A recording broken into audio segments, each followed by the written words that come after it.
Chapter 11. Clarice blows up everything. You are so much trouble.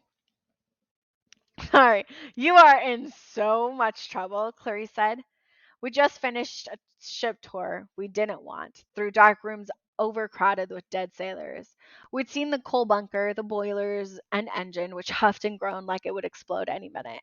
We'd seen the pilot house and the powder magazine and gunnery deck, Clarice's favorite, with two Dahlgren smoothbore cannons on the port and starboard sides, and a Brook 9-inch rifled gun fore and aft, all specially refitted to fire celestial bronze cannonballs. Everywhere we went, dead Confederate sailors stared at us, their ghostly bearded faces shimmering over their skulls. They approved of Annabeth because she told them she was from Virginia. They were interested in me too because my name was Jackson, like the Southern general. But then I ruined it by telling them I was from New York. From New York. They all hissed and muttered curses about Yankees. Tyson was terrified of them. All through the tour, he insisted Annabeth hold his hand, which she didn't look too thrilled about. Finally, we were escorted to dinner. The CSS Birmingham captain's quarters, were about the size of a walk-in closet, but still much bigger than any other room on board. The table was set with white linen and china. Peanut butter and jelly sandwiches, potato chips, and Dr. Peppers were served by the skeleton crewmen. I didn't want to eat anything served by ghosts, but my hunger overruled my fear. Tantalus expelled you for eternity, Clarice told us smugly. Mr. D said if any of you show your face at camp again, he'll turn you into squirrels and run you over with his SUV. Did they give you the ship? I asked. Of course not. My father did. Ares? Claire sneered. You think your daddy is the only one with sea power? The spirits on the losing side of every war owe a tribute to Ares. That's their curse for being defeated. I prayed to my father for naval transport, and here it is. These guys will do anything I tell them. Won't you, Captain? The captain stood behind her, looking stiff and angry. His glowing green eyes fixed me with a hungry stare. If it means an end to this infernal war, ma'am, peace at last, we'll do anything. Destroy anyone. Clarice smiled. Destroy anyone. I like that. Tyson gulped. Clarice, Annabeth said, Luke might be after the fleece too. We saw him. He's got the coordinates and he's headed south. He has a cruise ship full of monsters. Good. I'll blow him out of the water. You don't understand, Annabeth said. We have to combine forces. Let us help you. No, Clarice pounded the table. This is my quest, smart girl. Finally, I get to be the hero, and you two will not steal my chance. Where are your cabin mates? I asked. You were allowed to take two friends with you, weren't you? They didn't. I let them stay behind to protect the camp. You mean even the people in your own cabin wouldn't help you? Shut up, Prissy. I don't need them or you. Clarice, I said, Tantalus is using you. He doesn't care about the camp. He'd love to see it destroyed. He's setting you up to fail. No, I don't care what the Oracle. She stopped herself. What? I said. What did the Oracle tell you? Nothing. Clarice's ears turned pink. All you need to know is that I'm finishing this quest and you're not helping me. Helping. On the other hand, I can't let you go. So we're your prisoners? Annabeth asked. Yes, for now. Clarice propped her feet up on the white linen tablecloth and opened another Dr. Pepper. Captain, take them below. Assign them hammocks on the berth deck. If they don't mind their manners, show them how we deal with enemy spies. The dream came as soon as I fell asleep. Grover was sitting at his loom, desperately unraveling his wedding train, when the boulder door rolled aside and the Cyclops bellowed, Aha! Grover yelped, Dear, I didn't. You were so quiet. Unraveling, Polyphemus roared. So that's the problem. Oh no, I wasn't. Come, Polyphemus. Oops, sorry. I got excited. Come, Polyphemus grabbed Grover around the waist and half carried, half dragged him through the tunnels of the cave. Grover struggled to keep his high heels on his hooves. His veil kept tilting on his head, threatening to come off. The Cyclops pulled him into a warehouse-sized cavern decorated with sheep junk. There was a wool-covered lazy boy recliner, and a wool-covered television set, crude bookshelves loaded with sheep collectibles, coffee mugs shaped like sheep faces, plaster figurines of sheep board games, and picture books and action figures. The floor was littered with piles of sheep bones and other bones that didn't look exactly like sheep. The bones of satyrs who had come to the island looking for Pan. Polyphemus set Grover down only long enough to move another huge boulder. Daylight streamed into the cave, and Grover whimpered with longing. Fresh air! The Cyclops dragged him outside to a hilltop overlooking the most beautiful island I'd ever seen. It was shaped like a saddle cut in half by an axe. There were lush green hills on either side and a wide valley in the middle, split by a deep chasm that was spanned by a rope bridge. Beautiful streams rolled to the edge of the canyon and dropped off in rainbow colored waterfalls. Parrots fluttered in the trees. Pink and purple flowers bloomed on the bushes. Hundreds of sheep grazed in the meadows, their wool glinting strangely like copper and silver coins. At the center of the island, right next to the rope bridge, was an enormous twisted oak tree with something glittering in its lowest bough, the golden fleece. Even in a dream, I could feel its power radiating across the island, making the grass greener, the flowers more beautiful. I could almost smell the nature magic at work. I can only imagine how powerful the scent would be for a satyr. Grover whimpered. Yes, Polyphemus said proudly. See over there? Fleece is the prize of my collection. Stole it from heroes long ago, and ever since free food. Satyrs come from all over the world like moths to a flame. Satyrs good eating, and now Polyphemus scooped up a wicked set of bronze shears. Grover yelped, but Polyphemus just picked up the nearest sheep like it was a stuffed animal and shaved off its wool. He handed a fluffy mass of it to Grover. Put that on the spinning wheel, he said proudly. Magic cannot be unraveled. Oh, well, poor Honey Pie, Polyphemus grinned. Bad weaver. Ha ha ha! Not to worry, that thread will solve problem. Finish wedding train by tomorrow. Isn't that thoughtful of you? but, but dear, Grover gulped. Oh, what if someone were to attack this island? Grover looked straight at me, and I knew he was asking for my benefit. What would keep them from marching right up here to your cave? Wifey's scared, so cute. Not to worry, Polyphemus has state-of-the-art security system. Has to get through my pets. Pets? Grover looked across the island, but there was nothing to see except sheep grazing peacefully in the meadows. And then, Polyphemus growled, they would have to get through me. He pounded his fist against the nearest rock, which cracked and split in half.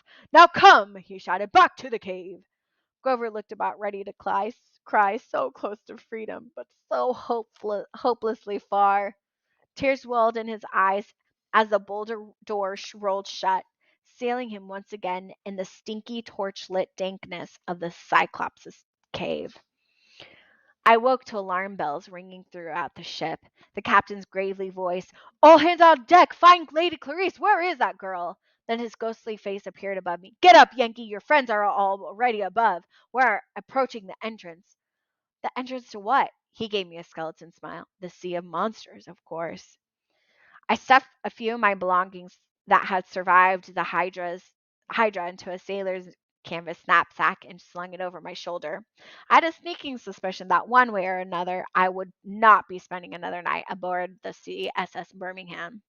I was on my way upstairs when something made me freeze. A presence nearby, something familiar and unpleasant.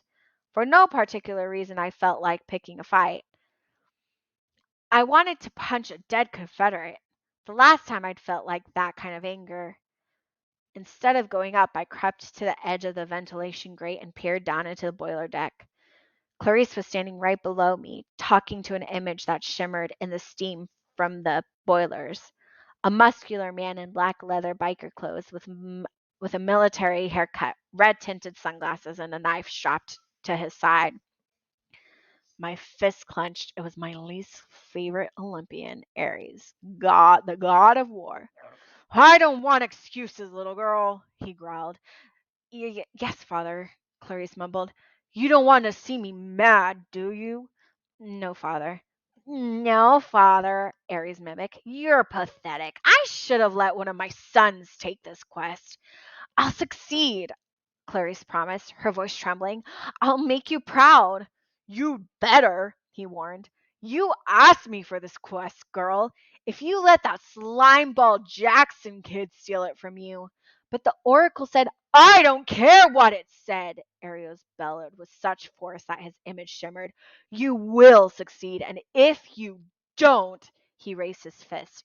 Even though he was only a figure in the steam, Clarice flinched. Do we understand each other? Ares growled. The alarm bells rang again. I heard voices coming towards me, officers yelling orders to ready the cannons. I crept back from the ventilation grate and made my way upstairs to join Annabeth and Tyson on the spar deck. What's wrong? Annabeth asked me. Another dream? I nodded, but I didn't say anything. I didn't know what to think about what I'd seen downstairs. It bothered me almost as much as the dream about Grover. Clarice came up the stairs right after me. I tried not to look at her. She grabbed a pair of binoculars from a zombie officer and peered toward the horizon. At last! Captain Full Steam Ahead! I looked in the same direction as she was, but I couldn't see much. The sky was overcast. The air was hazy and humid, like steam from an iron. If I squinted real hard, I could just make out a couple of dark fuzzy splotches in the distance. My nautical sense told me we were somewhere off the coast of northern Florida. So we'd come a long way overnight, farther than any mortal ship would have been able to travel.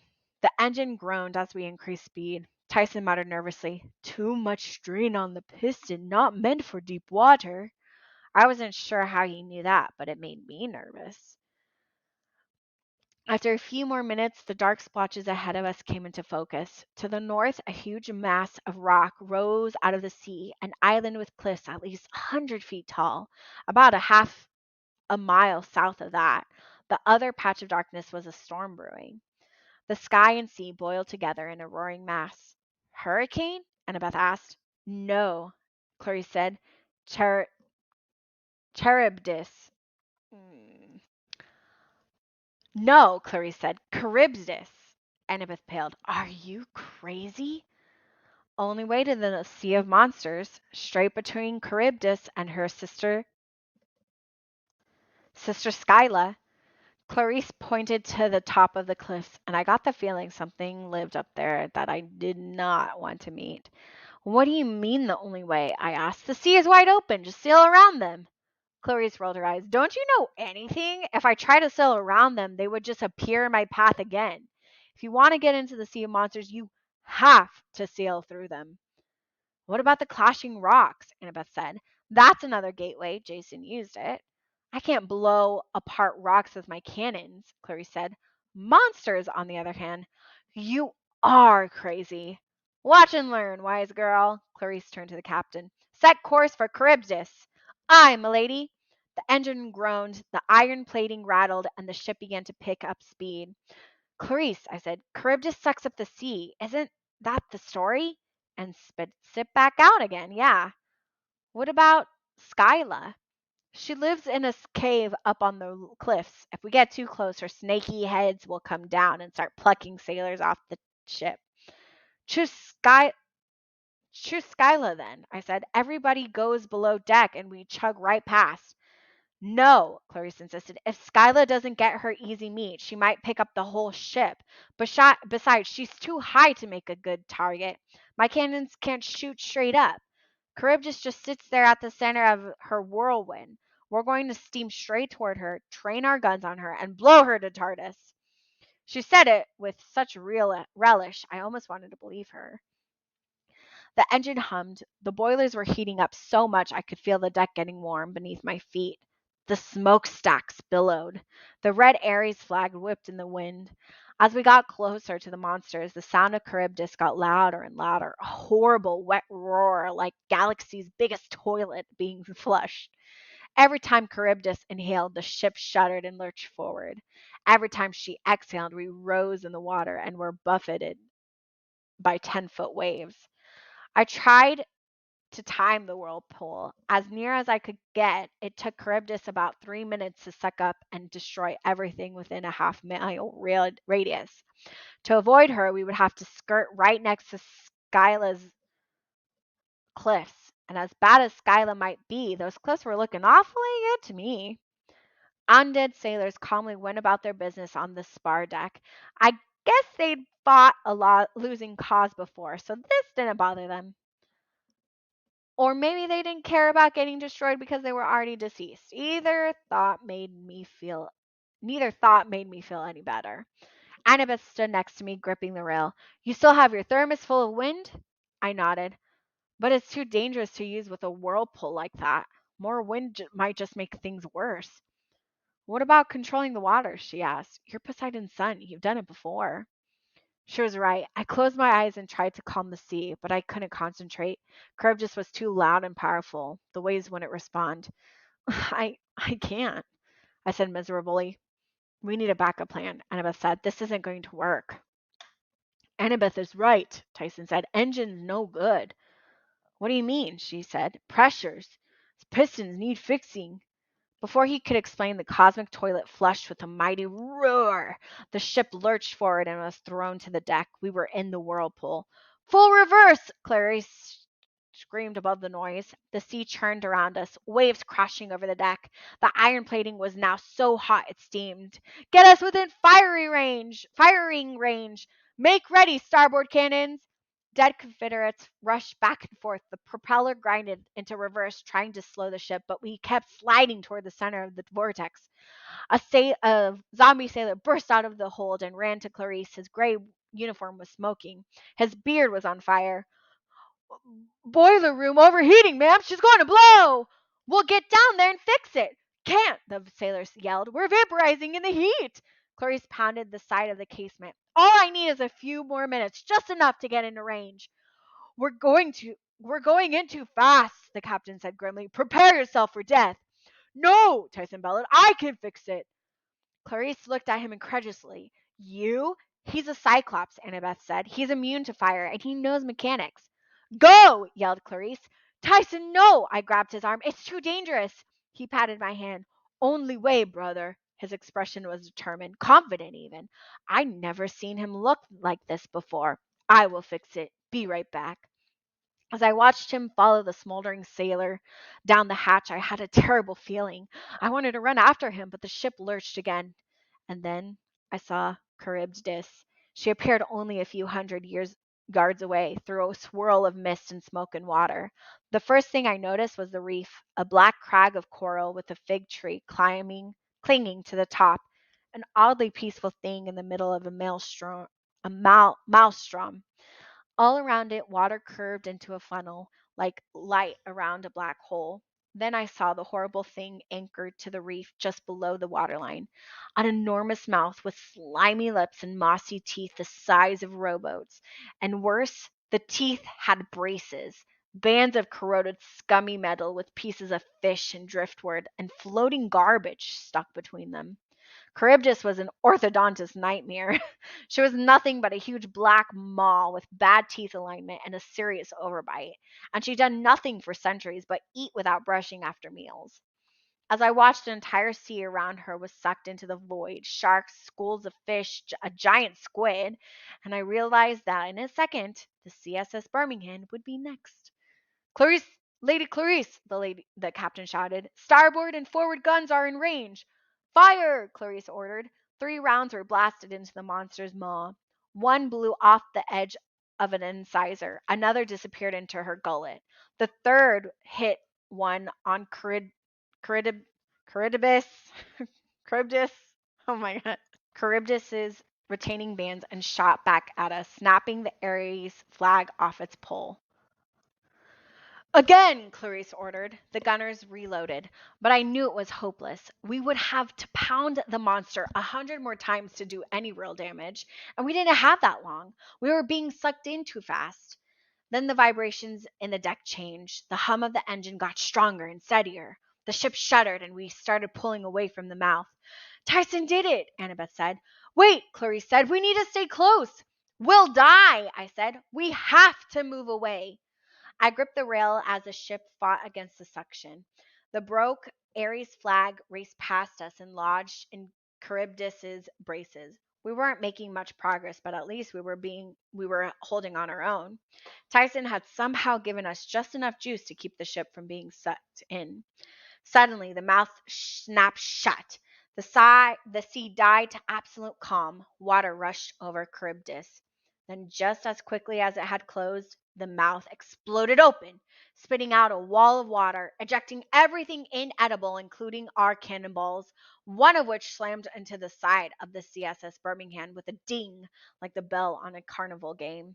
We were thrown backward on a wave that must have been 40 feet high. I used all of my willpower to keep the ship from capsizing, but we're still spinning out of control, hurtling toward the cliffs on the opposite side of the strait. Another smoldering sailor burst out of the hold. He stumbled into Clarice, almost knocking them both overboard. The engine is about to blow! Where's Tyson? I demanded.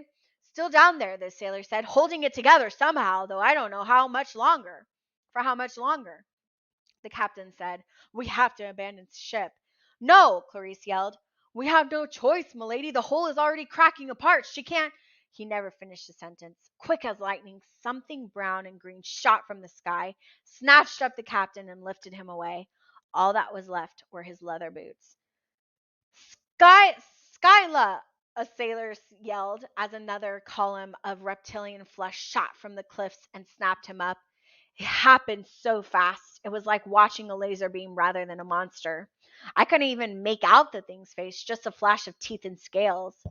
I uncapped Riptide and tried to swipe at the monster as it carried off another deckhand, but I was way too slow.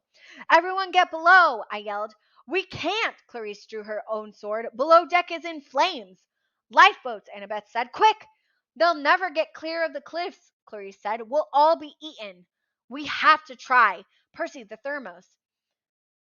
I can't leave Tyson. We have to get to the boat. We have to get the boats ready. Clarice took Annabeth's command. She and a few of her undead sailors uncovered one of the two emergency rowboats, while Skyla's heads rained from the sky like a meteor shower with teeth, picking off Confederate soldiers one after another. Get the other boat, I threw Annabeth Thermos. I'll get Tyson. You can't, she said. The heat will kill you. I didn't listen. I ran for the boiler room hatch. Then suddenly my feet weren't touching the deck anymore. I was flying straight up, the wind whistling in my ears, the side of the cliff only inches from my face. Skyla had somehow caught me by the knapsack and was lifting me up toward her lair. Without thinking, I swung my sword behind me and managed to jab the thing in her beady yellow eye. She grunted and dropped me. The fall would have been bad enough considering I was 100 feet in the air. But as I fell, the CSS Birmingham exploded below me. Karoom! The engine room blew, sending chunks of ironclad flying in either direction like a fiery set of wings. Tyson! I yelled. The lifeboats had managed to get away from the ship, but not very far. Flaming wreckage was raining down. Clarice and Annabeth would either be smashed or burned or pulled to the bottom by the force of the sinking hull. And that was thinking optimistically, assuming they got away from Skyla. Then I heard a different kind of explosion, the sound of Hermes' magic thermos being opened a little too far. White sheets of wind blasted in every direction, scattering the lifeboats, lifting me out of my free fall and propelling me across the ocean. I couldn't see anything. I spun in the air, got clonked on the head by something hard, and hit the water with a crash and would have broken every bone in my body if I hadn't been the son of the sea god. The last thing I remembered was sinking in a burning sea, knowing that Tyson was gone forever, and wishing I were able to drown.